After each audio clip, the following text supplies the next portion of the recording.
একটি চোট কিভাবে একজন ফুটবল তারকার ক্যারিয়ারের বিরাট পরিবর্তন আনতে পারে তার উৎকৃষ্ট উদাহরণ ব্রাজিলিয়ান সুপারস্টার নেইমার। গত বছর অক্টোবরে এনসিএল ইনজুরির কারণে দীর্ঘ 1 বছর মাঠের বাইরে কাটানোর পর তিনি মাঠে ফিরেছিলেন আল হিলালের জার্সিতে, কিন্তু দুর্ভাগ্যবশত তার প্রত্যাবর্তন টেকেনি 2 ম্যাচের বেশি। ফের চোটের ধাক্কা এসে পড়ায় আবারও তাকে মাঠের বাইরে চলে যেতে হয়। তবে হতাশ নন নেইমার। ইনজুরি কাটিয়ে ফিরে আসার জন্য তিনি আবারও প্রস্তুতি নিচ্ছেন। আল হিলালের সঙ্গে তার চুক্তি আগামী জুনে শেষ হলেও দুই পক্ষের সম্মতির ভিত্তিতে এটি আরও 1 বছরের জন্য বাড়ানো সম্ভব। তবে শীতকালীন দলবদল নিয়ে গুঞ্জন চলছে, রোনালদোর মতো আরেক তারকাকে দলে ফেরানোর পরিকল্পনা করছে আল হিলাল। এসব গুঞ্জনে নেইমার কান দিতে রাজি নন। সৌদি প্রো লিগে আল হিলালে যোগ দেওয়ার পর নেইমার এখন পর্যন্ত মাত্র 7টি ম্যাচে অংশগ্রহণ করেছেন।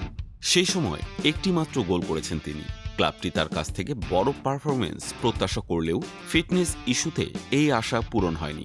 তবুও নেইমার এই ক্লাবের ভরসার মূল্য দিতে চান এবং নিজের চ্যালেঞ্জের জন্য এখন কঠোরভাবে পুনর্বাসনের প্রক্রিয়া চালিয়ে যাচ্ছেন। নেইমার ইতিমধ্যে পুনর্বাসন প্রক্রিয়ার কিছু হালকা অনুশীলন শুরু করেছেন।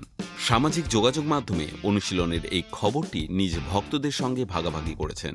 তাছাড়া 2026 সালের বিশ্বকাপে ব্রাজিলের হয়ে ফের নিজের জায়গা শক্ত করার পরিকল্পনাও তার মন জুড়ে।